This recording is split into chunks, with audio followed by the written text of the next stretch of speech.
man accused of starting the deadly Palisades fire in Los Angeles will not be getting out of jail anytime soon. Good evening, everyone. Welcome to West Coast Wrap. I'm Alex Savage. The suspect, Jonathan Rinderknecht, appeared in federal court in Florida earlier today. That's where he was arrested. A judge denied him bail as this case continues to move forward. Fox 35's Hannah McKenzie has more tonight on what unfolded during today's court appearance. Rinderknecht was in court today wearing a red jumpsuit. He was shackled around the waist and at the wrists and ankles. For most of the hearing, he seemed to be agitated and annoyed. He was shaking his head in disagreement at many of the statements made by the federal prosecutor. Were you asked to speak on behalf of your brother? Arm in arm, Jonathan Rinderknecht's sisters walked out of federal court tight-lipped Thursday. Anything to say at all about the allegations? Rinderknecht is accused of maliciously starting the deadly Palisades fire in California. According to a federal prosecutor, he moved to Florida 5 months ago and was living at his sister and brother-in-law's home in West Melbourne. In the last month, police say they were called to that house twice for disturbances involving Rinderknecht. Once on September 19th, then again on September 25th. In the first incident, the prosecutor says Rinderknecht's sister told police he'd threatened to burn the house down.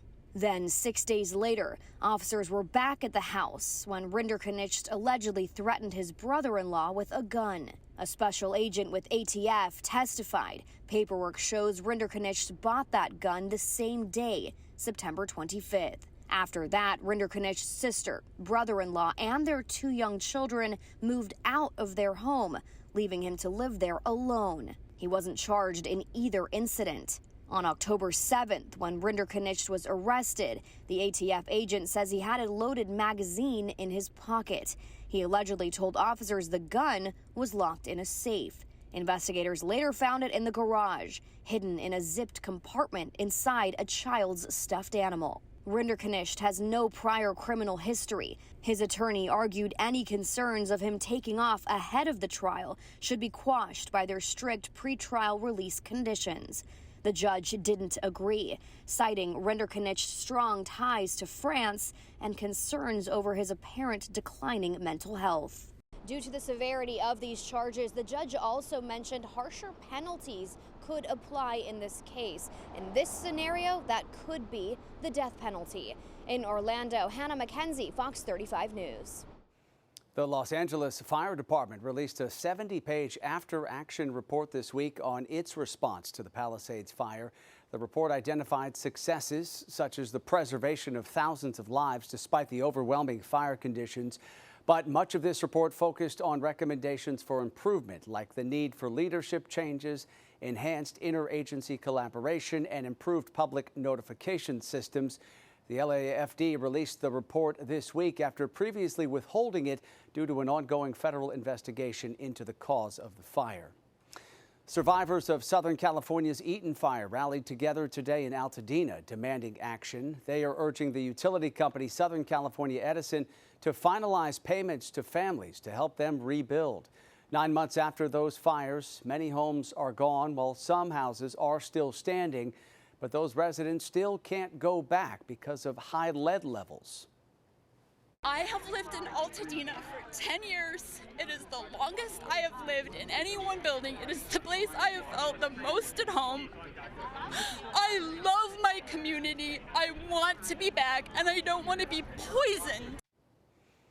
In a draft released by Southern California Edison, the company is considering payments based on square footage and the extent of damage to homes. In addition, each death from the fire would bring $1.5 million for pain and suffering. California Governor Gavin Newsom signed a bipartisan bill today that aims to prevent the state's insurer of last resort from running out of money after a natural disaster. The FAIR Plan provides policies to people who can't get private insurance because their properties are considered too risky. The plan faces a $4 billion loss following the Los Angeles area wildfires back in January. The bill will allow the FAIR Plan to request state-backed loans and bonds and to spread out claim payments over several years. The insurer has also proposed raising home insurance rates by an average of nearly 36% starting next spring. A Texas court has blocked the execution of death row inmate Robert Roberson. Roberson was scheduled to be executed next week after being convicted of capital murder in 2003 for the death of his 2-year-old daughter. Doctors at the time said she died because of shaken baby syndrome. Roberson's lawyers believe the diagnosis was based on outdated scientific evidence, and they say there is new analysis that could show his daughter died by illness and accident and not abuse. A bipartisan group of lawmakers have been working to stop Roberson's execution. We're all thankful to see this day come. I was thankful for yesterday, and I told Robert that we're sitting here. It's been a year, and we're still sitting here. We're talking to you. And I hope that his story can be heard and the truth will come forward. This is the third time Roberson's execution date has been stayed. Police in Los Angeles have made an arrest in a massive cargo theft investigation. Detectives say this haul was discovered at a home in East L.A. Nearly $1.5 million worth of stolen train cargo was recovered from the man's property here. Every room in the house reportedly was filled with hundreds of pairs of Nike shoes. 41-year-old Alejandro Aguilar Espinoza has been arrested in this case. A 3-judge panel of the Ninth Circuit Court of Appeals listened to arguments earlier today over whether President Trump had the authority to take control of 200 Oregon National Guard troops. The president had planned to deploy those troops to Portland, but was blocked by a federal judge's order. As Fox 12's Ezra Kaplan reports tonight, today's panel appears skeptical of that order. At the core of today's hearing was a question of how much the president gets the benefit of the doubt when federalizing the National Guard under U.S. Code 12406. The president's 12406 determinations are entitled to great deference, but that deference has a limit, and that limit is this case, where the president's determinations are untethered from reality. But 2 of the 3 judges on the appellate panel seemed skeptical. Judges Ryan Nelson and Bridget Bade were each appointed by President Trump during his first administration and had tough questions for Stacey Chaffin, the attorney representing Portland and Oregon. Nelson said that Judge Karen Immergut of the U.S. District Court in Oregon got it wrong in her assessment of the situation at the ICE facility. I'm just trying to figure out why we're giving district courts the ability to say, well, this is what I see on the outside, so therefore I'm going to transfer that onto what's going on behind the scenes. And we have declarations that say that it is impeding their ability to perform their function. We have declarations that say we're short-staffed. We're having administrative difficulties because we don't have enough people. That is not a reason to bring the military into the streets of Portland or any other city in the United States. There needs to be something more than a deficit of employees to raise to the level of such a significant incursion into the sovereignty of a state. Pressed by Judge Nelson about the reports of violence amid protests, Chafin pointed to prosecutions as evidence for the lack of emergency. The situations that we're talking about, even the situations where it unfortunately could include an assault on a federal officer, that's a crime. That's a crime that was handled. They were arrested, and I understand that the U.S. Attorney's Office had 22 they're prosecuting 22 defendants. That's how this process is supposed to work. But Eric MacArthur, the attorney for the federal government, presented a very different analysis of the protests outside the ICE facility. This is hardly the peaceful and sedate crowd that plaintiffs tried to make it out to be. These are violent people. And if at any point we let down our guard, there is a serious risk of ongoing violence. And at some point, the president is entitled, when his subordinates are telling him, we are overstretched, this is unsustainable, the officers aren't available to do their jobs. The hearing also spent time discussing whether what was happening in Portland can be considered a rebellion. MacArthur cited a June 7th memo from the Department of Defense, which read in part that the organized protesters constituted a, quote, form of rebellion against the authority of the U.S. government. Chafin disagreed. That the defendant's proposed definition here is so broad that it could potentially encompass a significant amount of protected speech and protest activity. This court identified that both invasions and rebellions are unusual and extreme emergencies that threaten the normal operation of civil government. After an hour and 15 minutes of arguments, the hearing came to a close with MacArthur getting the last word. The president is entitled to say enough is enough and bring in the National Guard to reinforce the regular forces. We'd ask the court to grant a stay pending appeal as swiftly as possible. The justices took the case under advisement and will issue a ruling in the coming days. New developments now in the battle over deploying National Guard troops to the Chicago area. Tonight, a federal judge blocked the Trump administration from deploying those troops to the state with a temporary restraining order. About 500 members of the Guard from Texas and Illinois are stationed right now outside of an ICE building that's been the site of protests. The Trump administration says the troops are there to protect federal property and law enforcement. But the judge questioned the administration's reasons, calling its narrative unreliable. The judge in Chicago said she would release more specifics on her ruling coming up tomorrow.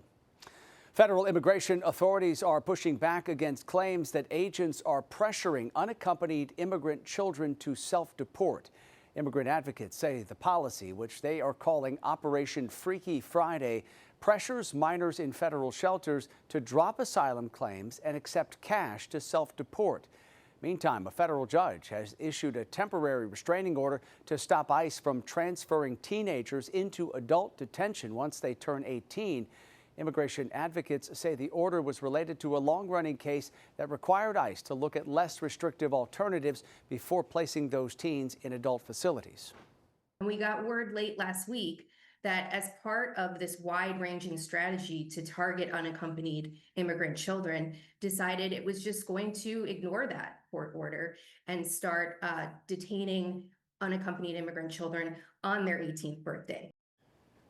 ICE officials denied the claims that agents were targeting minors, saying, quote, "These allegations are categorically false. The anti-ICE activists have made up the term Freaky Friday to instill fear and spread misinformation that drives the increased violence occurring against federal law enforcement."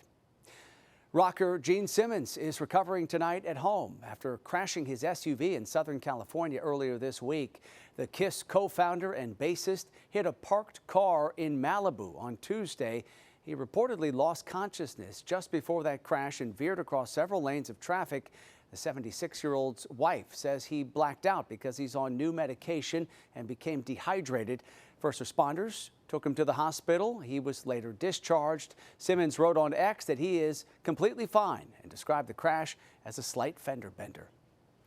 Coming up tonight here on West Coast Wrap, the federal government shutdown extending into day 9, the sticking points that remain between Democrats and Republicans. Plus, a lot of friends and you can have a good, fulfilling job coming out of high school.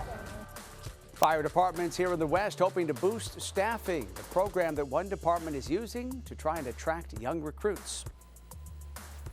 And in weather, here's our live camera looking out toward the San Francisco Bay Area. A lot of clouds in this picture, and we'll update the West Coast Wrap forecast coming up after the break. Tempers are flaring among lawmakers in Washington, D.C. after yet another vote to fund the government failed in the U.S. Senate today.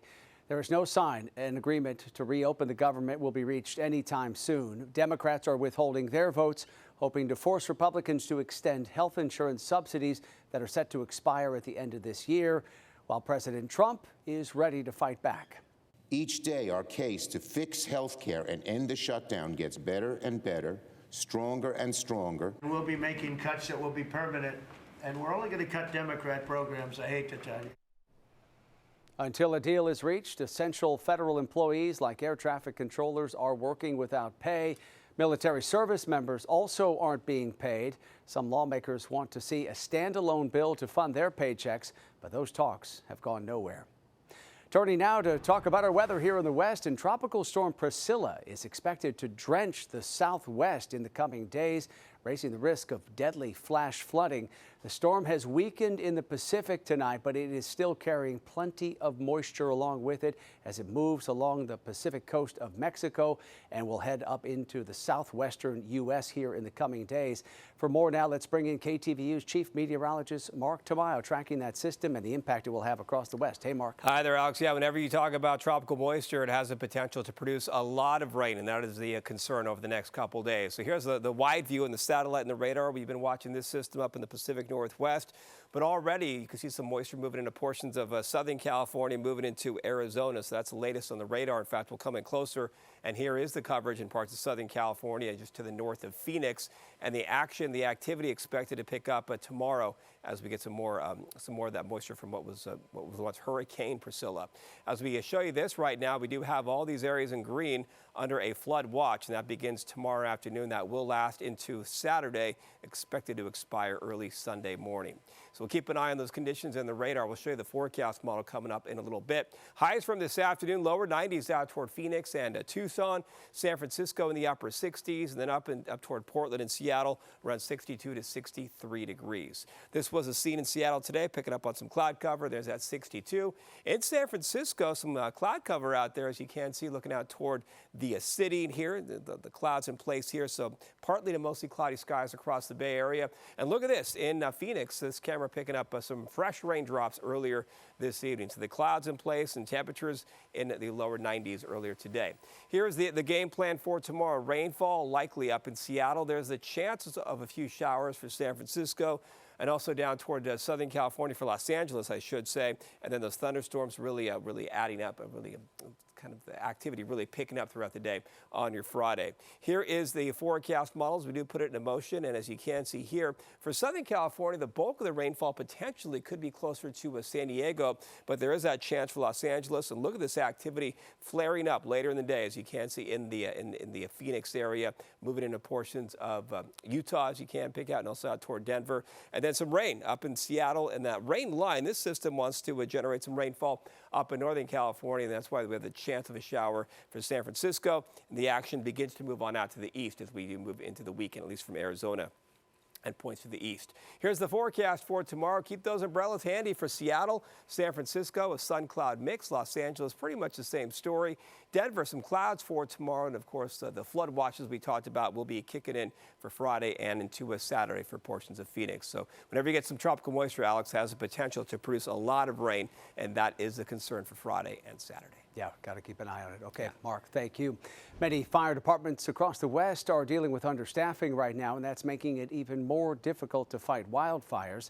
As Fox 13's Avery Klanowski reports tonight, one department in Utah is working with a local school district trying to attract recruits.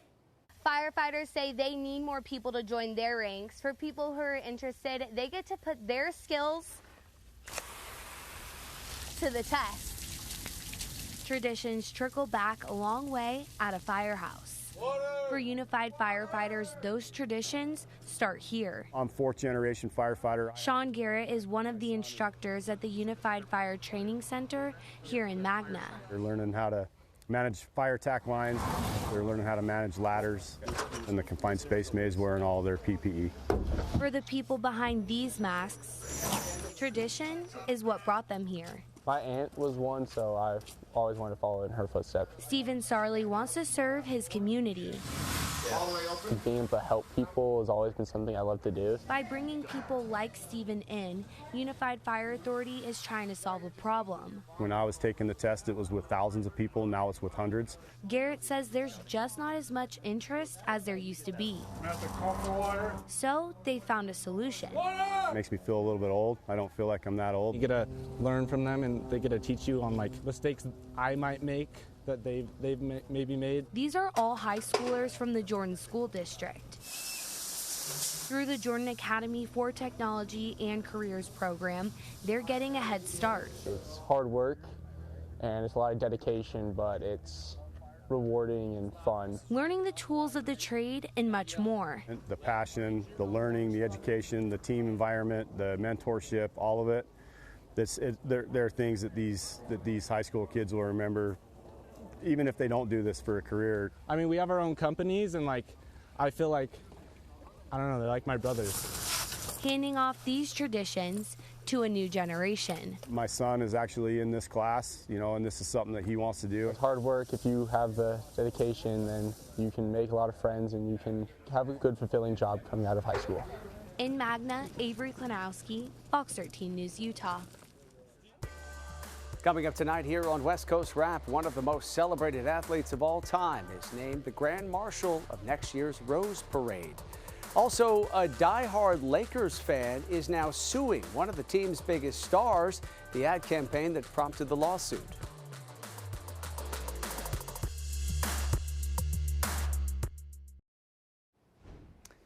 The boys in blue are moving on to the National League Championship Series after a thrilling extra innings victory tonight.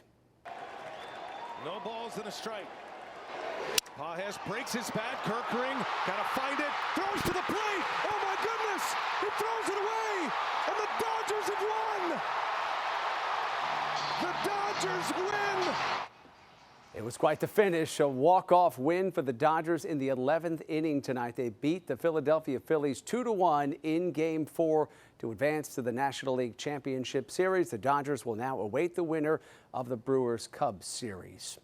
The USA men's basketball team may have their next head coach for the 2028 Olympic Games in Los Angeles. The team is expected to hire Eric Spoelstra from the Miami Heat, according to ESPN sources. He would be taking over the men's team from Golden State Warriors head coach Steve Kerr, who helped lead the U.S. to a gold medal win in the Paris Games. Spoelstra served as Team USA's lead assistant last Olympics.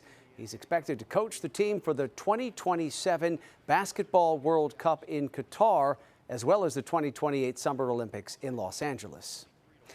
A Lakers fan is suing LeBron James after the Lakers star this week announced the second decision, which turned out to be an ad campaign for Hennessy whiskey. 29-year-old Andrew Garcia told TMZ he believed James was announcing his retirement and rushed to buy 2 tickets to what he thought would be James's last game against his former team, the Cleveland Cavaliers. Garcia filed a lawsuit in small claims court in LA County, claiming James owes him the more than $800 he spent on those tickets. And he says, I got duped, and LeBron pulled a fast one on me, and all fans. It just cost me all this money, and now he wants his money back, the $865 or so that he spent for these two tickets. So far, LeBron James has not commented publicly on that lawsuit or the criticism of his second decision ad campaign. Another LA sports star making headlines tonight, former Laker great Magic Johnson will be the next Grand Marshal for the Rose Parade. That announcement was made yesterday at the Tournament House in Pasadena. It's a perfect fit for him to be Grand Marshal because the theme of the parade this year is the magic in teamwork. I'm still in disbelief because as a kid growing up in Lansing, Michigan, on New Year's Day, this was a thrill of a lifetime just to wake up to see who was the Grand Marshal and watch the parade. And I never thought in my wildest dreams that I would one day become the Grand Marshal. A special moment for Magic. He will be riding down Colorado Boulevard in Pasadena on January 1st along that 5.5-mile route. And that does it for West Coast Wrap tonight. We appreciate you watching. As always, a quick reminder to stay up to date on all the big stories we're covering across the West Coast by heading to westcoastwrap.com. Have a great night.